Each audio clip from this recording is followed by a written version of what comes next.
Eto na mga minamahal yung sinasabi ko sa inyo. Iba din humagupit. Itong si Atty. Claire, di ba? Pang-asar nila si Lola mo Claire, di ba? Mga minamahal. So ngayon, iba rin humagupit itong si Undersecretary Presidential Communication Office Claire Castro. Kasi hindi pa din tumigil din si Atty. Claire Cacabanat. Mukhang mali ata yung natirada na puntosan ni BP Sara Duterte. Imbis na siya yung makapuntos, abay si Atty. Claire yung pumupuntos sa kanya. Bukod sa tinawag niyang anay ng lipunan, itong si BP Sara Duterte, tinawag niya ding fake news. Mga minamahal, tinawag niyang fake news. Oo. Basahin natin itong komento ni Atty. Claire, ha? Yan, mga minamahal. Sabi dyan ni Atty. Claire Castro, sa sinasabi pa lang ni Vice Presidente, fake news na siya. Hindi ko kasin. Wala akong relasyon kay Congresswoman Franz Castro. So kung siya mismo ang nagpapalabas nito galing sa bibig ng isang Vice Presidente ang maling impormasyon, hindi ba nakaka-alarma yun? Dahil Vice Presidente na nagsabi ng fake news. Ito kasi yung hugot dyan, mga minamahal. Ito yung hugot dyan, ha, sa mga hindi nakakaalam. Right, alright. Ito, tinanong itong si Sara Duterte patungkol sa fake news. Ito yung hugot dyan ng mga nakaraang days. Sabi ni Sara, lahat naman tayo biktima ng fake news. Oy, hindi ka biktima ng fake news. Naglalahad lang kami ng katotohanan. If the shoe fits, wear it, bitch. Diba? So sabi ni Sara, lahat naman daw tayo biktima ng fake news, diba? Oy, nangungumbinsi pa. Ikaw nga yung pong mahilig gumawa ng fake news eh. Diba? So, alam nyo, may experience na kasi ako sa Castro na apelyido.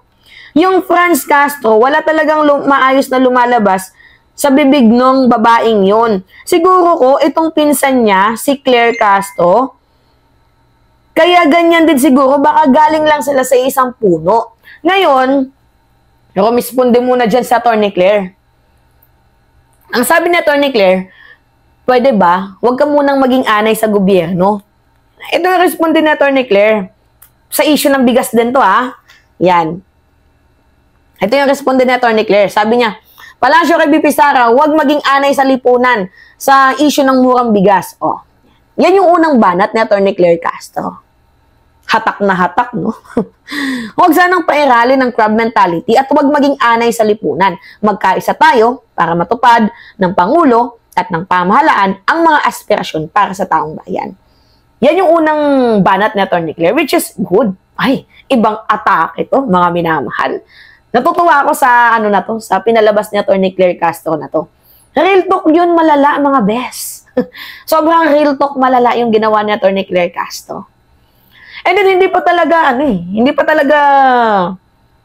satisfied ata. Hindi mukhang satisfied itong si Atty. Claire sa nangyaring pitik niya kay BP Sara. Pinitikan niya pa.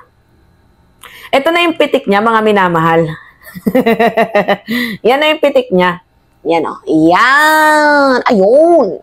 Sabi dyan, sa sinasabi pa lang ng Vice Presidente, fake news na siya. Kasi nauna nang sinabi ni Atty. Claire Castro noon na wala silang kaugnayan ni Franz Castro.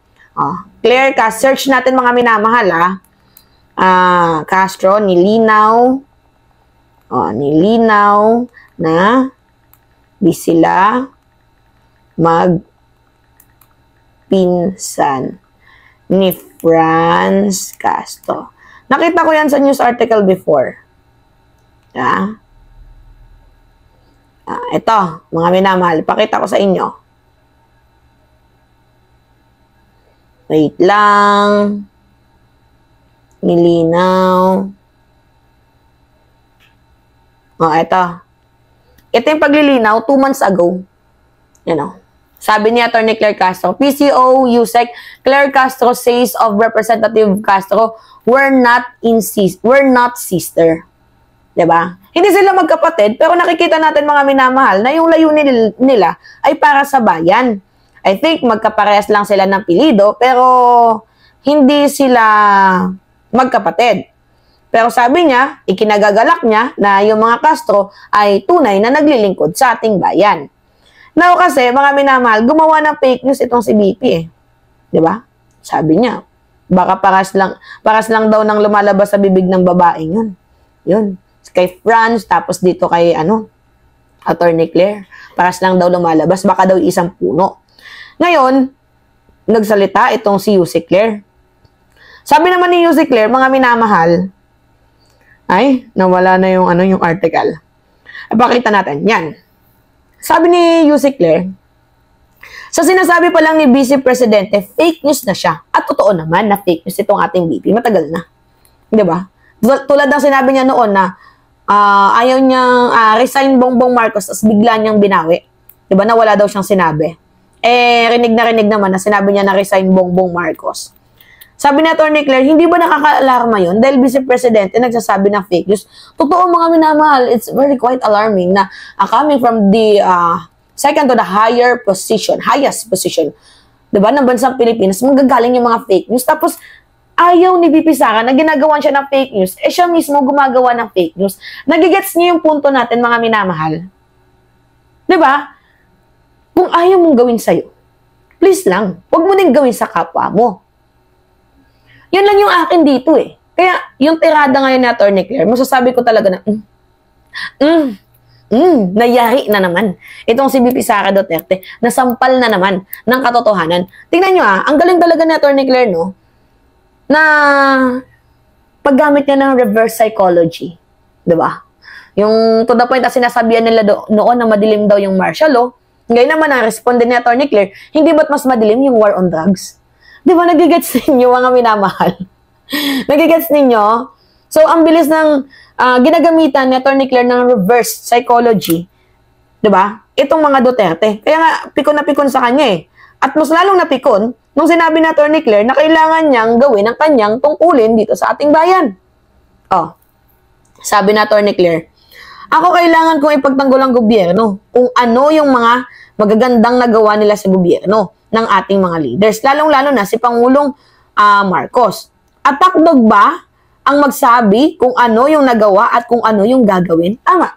Hindi nyo pwede i-declare na itong si Atty. Claire Castro ay isang attack dog, lalo pat kung yung lumalabas lamang sa kanyang mga bibig ay pawang mga katotohanan. Kasi when you say attack dog, yan, katulad ni Tio Moreno.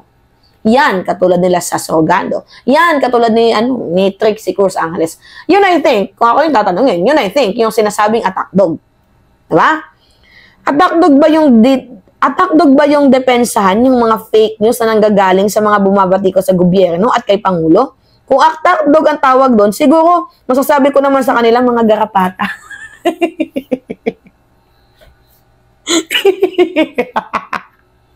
Uy, grabe. Uy, Atty. Claire, grabe ka naman. Uy, hindi yan matake syempre ng mga Duterte. Ano ka ba? Iiyak na naman dyan si Sara Duterte.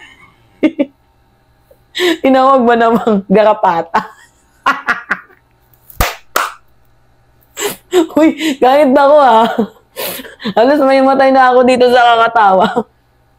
Si Sara Duterte, garapata.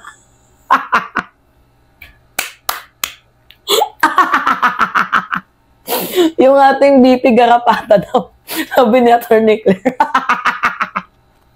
Kung si Atty. Claire Castro ay isang attack dog, kayo naman daw, mga DDS, mga garapata, mga kuto lang pala. So at the end of the day, panalo pa din dito si Atty. Claire Castro. Kaya nga sabi ko sa inyo, perfect talaga si Atty. Claire dyan sa Presidential Communication Office. Sobrang active, di ba, mga minamahal? Pasensya na, medyo palubat na tayo. Sobrang active ni Atty. Claire. To the point na, tatlong ngayong ginagawa niya eh.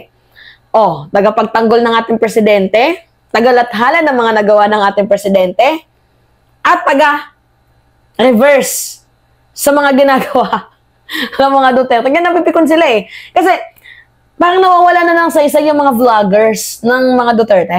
Ba't nawawala ng saysay? Kasi mga minamahal, every time na meron silang pinapakalat na issue, ang bilis rumisponde na Atty. Claire. Ang bilis magsalita, ang bilis magbigay ng speech on hands sa trabaho. Kaya nga, hats off sa'yo, Atty. Claire Castro. Saludo kami. Dahil napakagaling mo bilang USEC ng PCO. Diba? Hindi magsisisi, walang nagsisisi kami, sobrang proud kami sa'yo, Atty. Claire. Kung alam mo lang, sobrang proud kami sa ginawa mo. Sobrang nakaka-amaze Yung ginawa mo. You're an amazing Presidential Communication Office, USEC.